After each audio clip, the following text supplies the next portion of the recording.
Ya, alaihi salam. Yahya tumbuh di bawah asuhan Nabi Zakaria dan ibunya yang saleh. Ia telah menguasai dan memahami kitab Taurat sejak muda. Sifat dan pengerangainya sungguh luhur. Ia pun sangat berbakti kepada orang tua.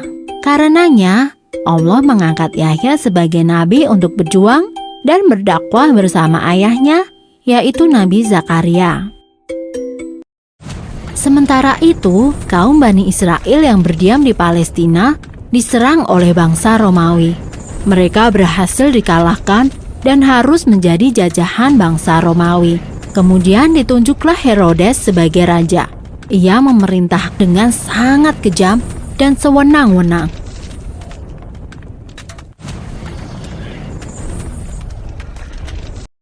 Pemerintahan Raja Herodes yang kejam membuat kaum Bani Israel sangat menderita. Sang raja bahkan membunuh para ulama yang menentangnya. Keadaan ini membuat kaum Bani Israel terpecah. Masing-masing kelompok membentuk aturan dan pemimpin sendiri. Inilah yang menyebabkan munculnya nabi-nabi palsu. Mereka mengaku sebagai utusan Allah yang sejati. Dakwah dan ajaran kebenaran Nabi Yahya lantang terdengar. Sedikit demi sedikit, Nabi Yahya berhasil mengajak beberapa orang untuk kembali ke ajaran yang benar. Sebagai bukti taubat, Nabi Yahya membaptis mereka dengan cara memercikkan air sungai Yordan. Perbuatan Nabi Yahya ini membuat kaum Bani Israel lainnya menjadi sangat murka dan semakin membenci Nabi Yahya maupun Nabi Zakaria. Sementara itu, Raja Herodes yang kejam berniat untuk menikahi putri tirinya sendiri, yaitu Herodia. Keinginan Raja Herodes ini ditentang oleh Nabi Yahya, karena haram hukumnya seorang bapak menikah dengan anak tirinya. Kecaman Nabi Yahya tentu saja membuat Raja Herodes menjadi sangat murka. Herodia marah kepada Nabi Yahya yang menghalangi pernikahannya dengan sang ayah. Ia pun berencana untuk menggoda Nabi Yahya dan membuktikan bahwa sesungguhnya Nabi Yahya pun tidak akan tahan dengan pesonanya. Namun usahanya gagal. Nabi Yahya sama sekali tidak tertarik kepada dirinya. Herodia pun marah dan bersumpah untuk menghancurkan Nabi Yahya. Keteguhan Nabi Yahya dalam berdakwah membuatnya harus menghadapi dua kekuatan besar, yaitu kaum Bani Israel dan Raja Herodes, serta putri Herodia yang sangat berkuasa. Putri Herodia meminta agar sang raja mengerahkan pasukannya untuk menangkap dan membunuh Nabi Yahya. Dengan demikian, mereka bisa menikah tanpa ada yang menghalangi. Dan rencana jahat itu dibantu oleh kaum Bani Israel. Mereka rela bekerja sama dengan penjajah demi menyingkirkan Nabi Yahya. Penangkapan Nabi Yahya dilakukan secara besar-besaran dan akhirnya mereka berhasil menangkap Nabi Yahya. Nabi Yahya pun dibawa ke istana untuk diserahkan kepada Raja Herodes dan putri Herodia. Kematian Nabi Yahya segera tersebar. Meskipun sedih kehilangan putra satu-satunya, Nabi Zakaria tetap melanjutkan dakwahnya. Bagi kaum Bani Israel, halangan mereka masih ada satu, yaitu Nabi Zakaria. Mereka pun berusaha untuk menangkap Nabi Zakaria.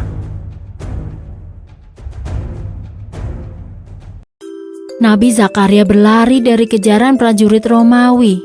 Ia kemudian bersembunyi di dalam batang pohon. Iblis yang mengetahui tempat persembunyian Nabi Zakaria segera memberitahu prajurit.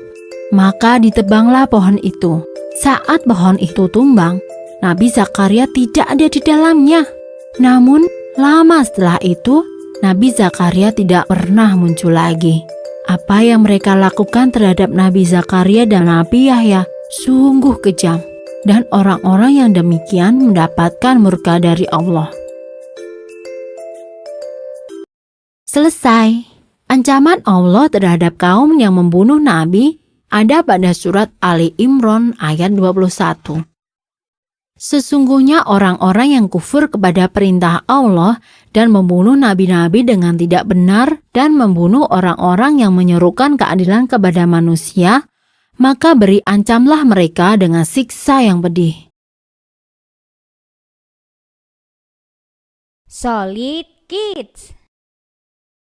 Cermat, serial cerdas cermat. Cerdas cermat, anak muslim ingin lebih pintar. Yuk pilih salah satu yang ingin kamu kerjakan. Bab sejarah Islam.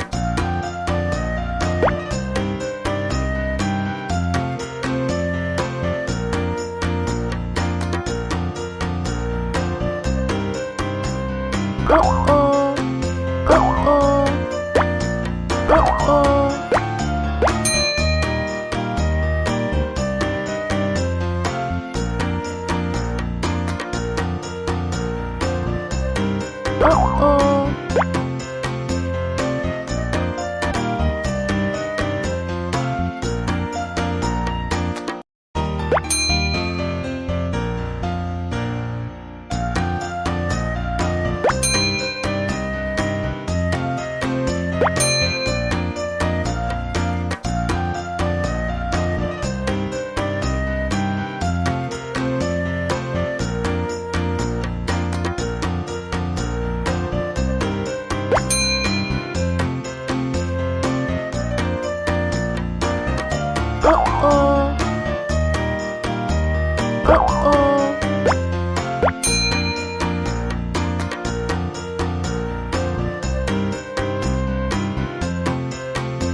Oh oh.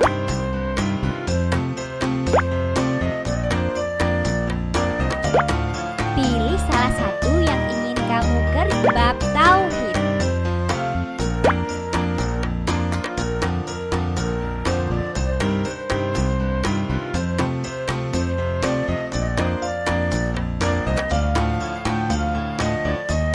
Oh oh, oh oh, oh oh.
Oh.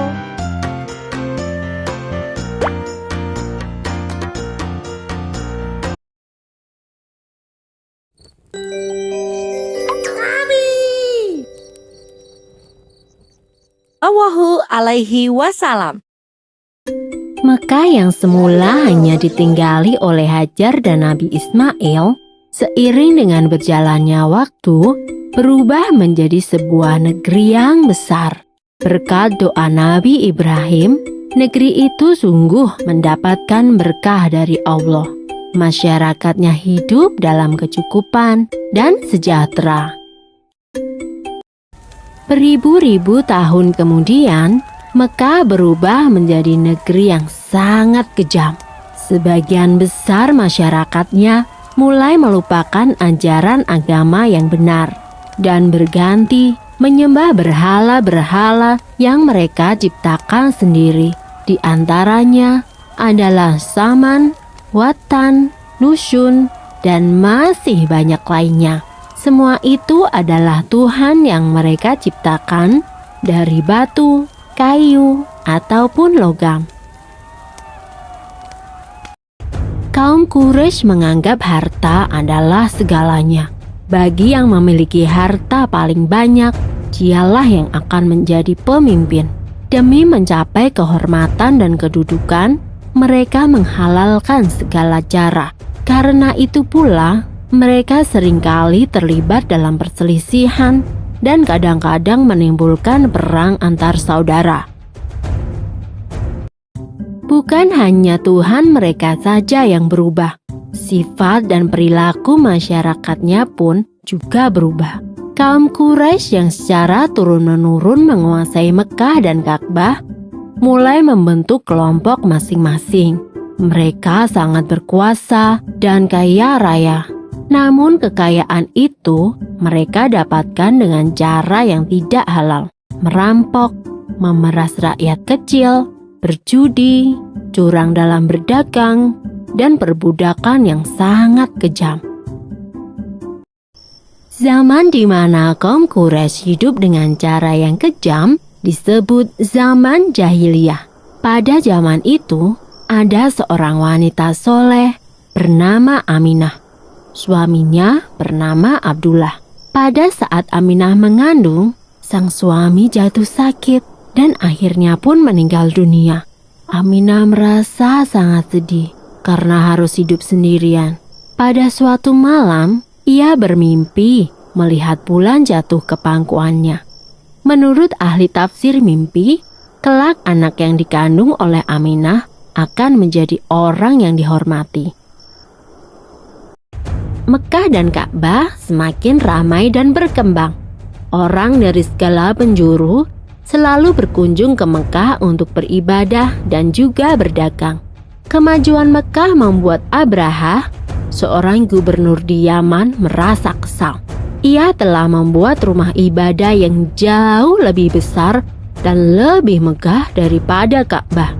Namun, tidak ada satupun orang yang mau beribadah ke Yaman. Abrahah lalu memerintahkan agar semua pasukannya bersiap-siap.